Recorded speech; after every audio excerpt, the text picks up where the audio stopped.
Radio Publique Africaine.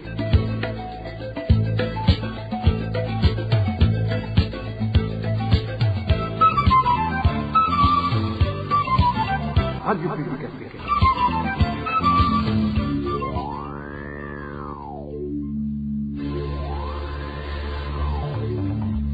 C'est le moment de suivre le journal parlé en français.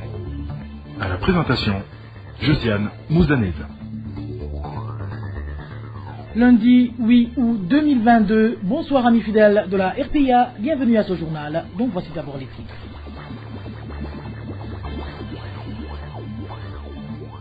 La communauté est-africaine menacée d'asphyxie sur le plan économique, du moins selon le rapport de l'organisation Partners for Peace and Prosperity. Vous aurez les détails dans ce journal.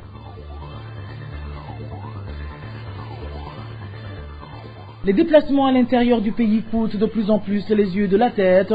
Depuis quelques jours, les prix du ticket de transport ont, dans certaines localités, quadruplé. Et puis en page gouvernance, nous vous parlerons des habitants de la commune Kiremba, nous sommes en province Ngodi, qui se réjouissent des mesures en train d'être prises pour éradiquer la corruption et les détournements de fonds qui avaient été érigés en mode de gouvernance dans cette commune en particulier et en province Ngodi en général. Voilà pour le sommaire. Bien le bonsoir chez vous mesdames et messieurs. Tout de suite, le développement de ces titres.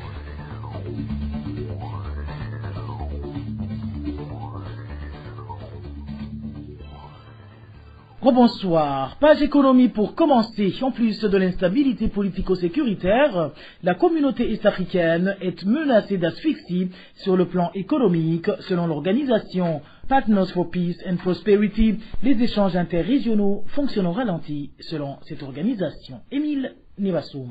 Le marché commun est perturbé par les conflits politiques entre certains pays de la communauté est-africaine, selon l'organisation Partners for Peace and Prosperity. Cette organisation estime que sur les 7 pays de la communauté, 4 sont en conflit politique, en l'occurrence le Burundi, le Rwanda, l'Ouganda et la République démocratique du Congo. L'organisation rappelle que les frontières entre le Burundi et le Rwanda restent fermées depuis 2020, ce qui a fait que les exportations du Burundi vers le Rwanda entre 2018 et 2020 sont passées d'une valeur de plus de 5 millions de dollars américains à seulement 72 500 dollars, ce qui représente un manque à gagner important pour les deux pays. Selon Partners for Peace and Prosperity, le Burundi devrait rouvrir rapidement ses frontières avec son voisin le Rwanda et relancer les échanges transfrontaliers, d'autant que le Rwanda a déjà déclaré rouvrir ses frontières avec le Burundi en mars 2022. De l'autre côté, Partners for Peace and Prosperity indique que les exportations de l'Ouganda vers le Rwanda sont passées d'une moyenne mensuelle d'environ 16 millions de dollars américains en 2019 à seulement une moyenne de 220 000 dollars en mars 2022. L'Ouganda a également enregistré un déficit commercial avec la Tanzanie, tandis qu'avec le Sud-Soudan et le Burundi, il réalisait des surplus selon l'organisation. La valeur du commerce transfrontalier entre la RDC et l'Ouganda, qui était passée de 218 millions de dollars américains à 355 millions de dollars américains entre 2018 et 2020, a également chuté de plus de 50% pour atteindre environ 146 millions de dollars en octobre 2020, sous l'effet des restrictions de circulation transfrontalière. L'organisation rappelle que le secrétaire général de l'EAC lançait une alerte que les arriérés de contribution avaient atteint un niveau alarmant de 50 millions de dollars américains. Le Sud-Soudan et le Burundi devant plus de 48 millions de dollars américains, soit 98% du montant dû. Avec un tel niveau d'arriérés qui représente plus de 50% du budget de la communauté, il est évident que l'agenda d'intégration régionale de la communauté est en danger d'asphyxie, selon Partners for Peace and Prosperity. L'impact de la Covid-19 et de la guerre entre la Russie et l'Ukraine affecte aussi l'économie de la communauté est-africaine, selon l'organisation Partners for Peace and Prosperity. L'organisation termine son analyse en se demandant si Évariste Ndayishimiye, le président actuel du sommet des chefs d'État de l'EAC, parviendra à restaurer la paix et amorcer la relance de l'intégration économique régionale. Émile Nibasumba, je vous le disais en titre, la pénurie du carburant devient de plus en plus alarmante dans le pays. Dans certaines provinces, le prix du litre en arrive à 17 000 francs et plus.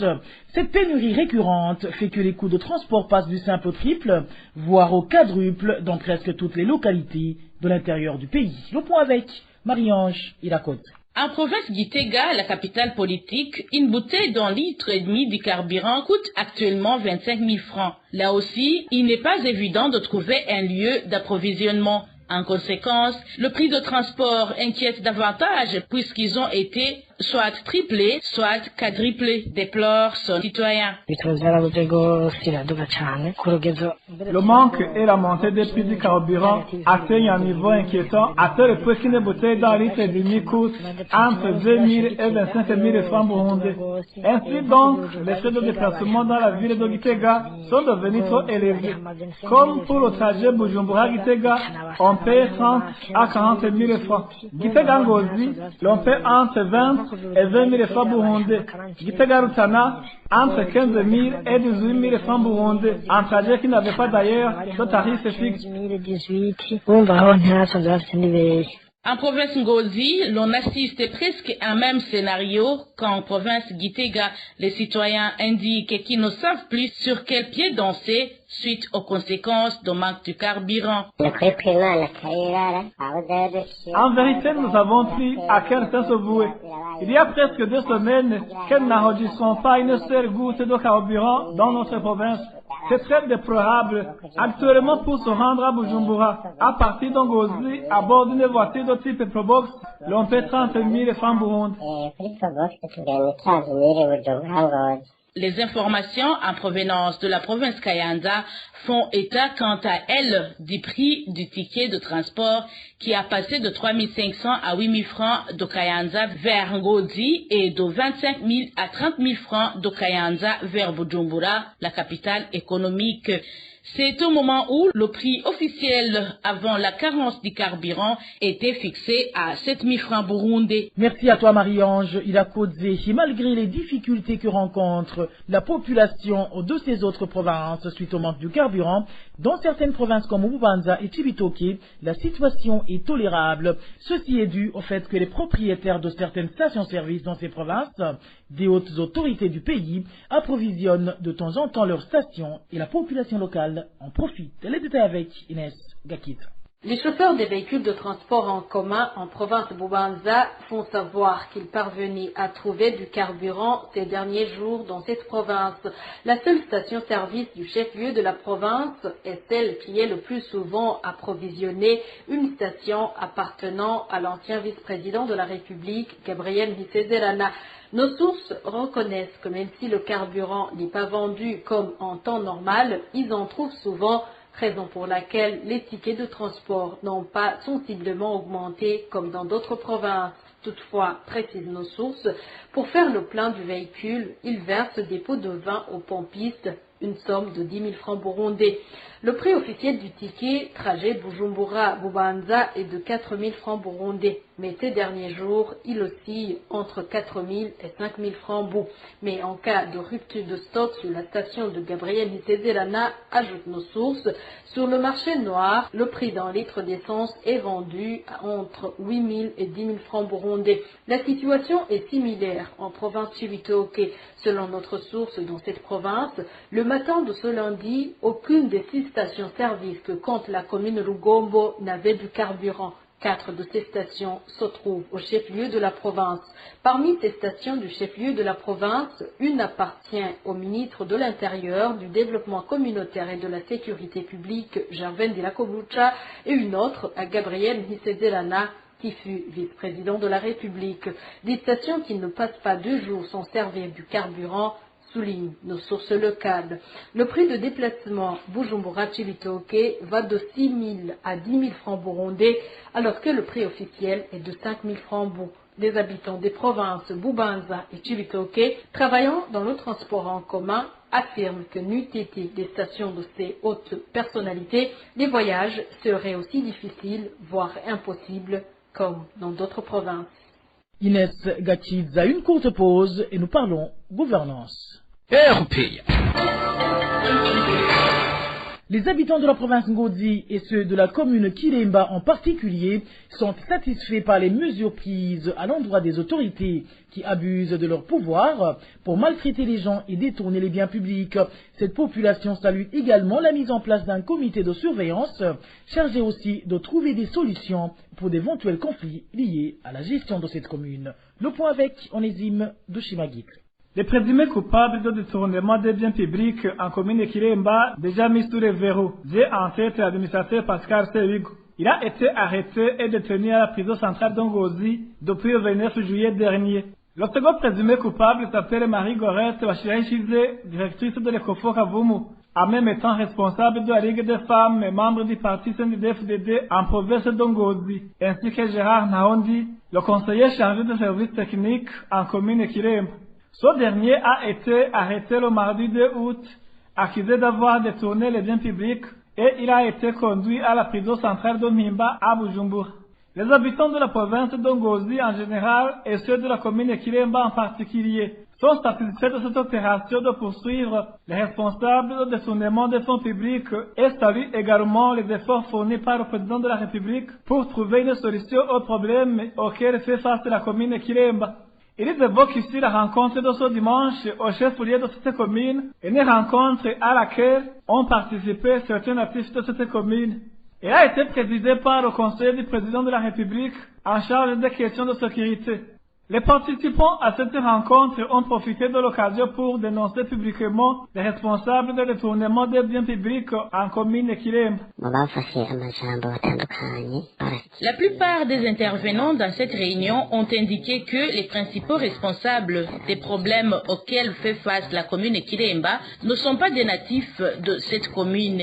Ils ont beaucoup insisté sur le nom de sénateur Joseph Nakarutimana comme étant le commanditaire des troubles dans cette commune. Il est accusé d'instrumentaliser les administratifs car il travaille sous ses ordres. Ils ont également cité le secrétaire provincial du parti CNDD-FDD en province Ngozi, Ndatimana Jules Aristide, comme étant lui aussi l'instigateur du chaos.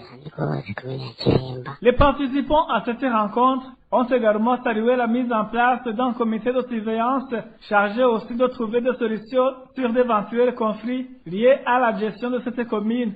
Un des participants à la rencontre cite les noms des membres de ce comité.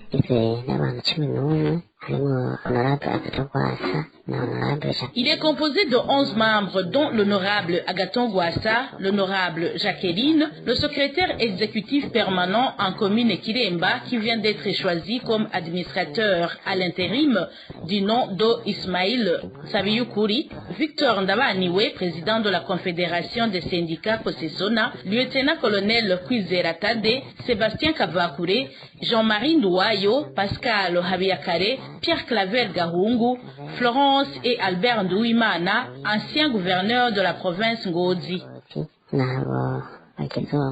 Pour rappel, le président de la République, Evariste Ndayishimiye, venait de passer quelques jours en province d'Ongozi pour s'enquérir de la situation, surtout en ce qui concerne les cas de détournement des fonds publics dont sont responsables certains membres du parti CNDD-FDD. Onésime Dushimagidze. En page société, l'on parle des grognes de certains habitants de la commune Rumongue qui indiquent qu'ils ont été contraints de payer à l'avance une certaine somme d'argent afin de bénéficier de l'eau potable, mais jusqu'à présent, rien n'a encore été fait. Ces derniers demandent à l'administration communale de résoudre cette problématique qui date de plus d'1 an. Éloge Divin, Rémiche. Au mois de septembre 2021, le ministre de l'Intérieur, Gervais Ndilakowucha, a ordonné à l'administration communale de Rumongue de ne plus faire payer les factures d'eau aux habitants. La raison qu'il a avancée est que la commune perçoit des fonds suffisants de la part du ministère et que donc elle était capable de distribuer l'eau aux habitants. À côté du manque d'eau qui s'en est suivi, par après, dans certaines zones constituant la commune de Rumongue, cet habitant de Minago déplore que certains avaient déjà fait des commandes au compteur d'eau mais qui ne les ont jamais obtenues jusqu'à l'heure actuelle. La régie communale a demandé 170 000 francs burundais pour chaque ménage afin qu'il obtienne un compteur. Mais au moment où le ministre de l'Intérieur a ordonné que l'administration n'exige plus le paiement de l'eau ou toute autre activité en rapport avec la distribution de l'eau, les compteurs déjà commandés n'ont pas été délivrés et notre argent a été gardé. En zone de Kizuka, certains habitants s'indignent non seulement du fait que ce problème dure une longue période, mais aussi qu'ils ont été trompés plus d'une fois. L'église de Pentecôte de Mugara a essayé d'apporter de l'eau avec l'aide de l'association de ces églises se trouvant en Suède, mais aussi les habitants devraient donner leur contribution pour obtenir de l'eau chez eux. Le problème qui s'en est suivi, c'est celui de canalisation qui a empêché que l'eau nous parvienne, mais cela n'a pas empêché que la collecte continue. Nous avons contribué 150 000 francs burundais par ménage. Nous trouvons que notre argent a été volé et certains d'entre nous ne comprennent pas ce qui s'est passé. Ces habitants demandent à l'administration de trouver une solution à ce problème. À ce propos, la RPA n'a pas pu joindre l'administrateur communal de Rumongue pour recueillir sa réaction. Merci également à toi, Éloge Divin, Rémi Chat. Bouclons ce journal par cette actualité sécuritaire en brève, où la rédaction de la RPA a pu répertorier 3 personnes assassinées dans 2 provinces du pays au cours de la semaine écoulée. Parmi elles, 2 sont de la commune Rugombo en province Cibitoke. La première est un certain Mayang et Louis. Son corps a été découvert sur la colline Gavilo Rouviagira ce dimanche. Les sources sur place indiquent que la victime a été égorgée par des inconnus. Quant à la deuxième victime, son corps a été découvert le même jour sur la colline Karamira, mais elle n'a pas pu être identifiée car le corps était déjà en état de décomposition avancée. Le troisième assassinat porté à la connaissance de la RPA est celui d'une jeune fille de 22 ans, originaire de la commune Kayogoro, en province Makamba. Son corps a été retrouvé pendu à un arbre sur la colline Kiangi, en commune Kibago, mercredi dernier. Les sources sur place indiquent que la victime a été abusée sexuellement avant d'être tuée et s'est bourrelerée par la suite pendue pour simuler un suicide. Et voilà, amis fidèles de la RPA, c'est par ici que prend fin le journal en français de ce lundi 8 août 2022. Merci à vous qui nous avez prêté une oreille attentive. Merci également aux équipes rédactionnelles et techniques pour leur parfaite collaboration. À la présentation de ce journal, vous étiez avec Josiane Mouzaneza. Bonne soirée à toutes et à tous. Au revoir.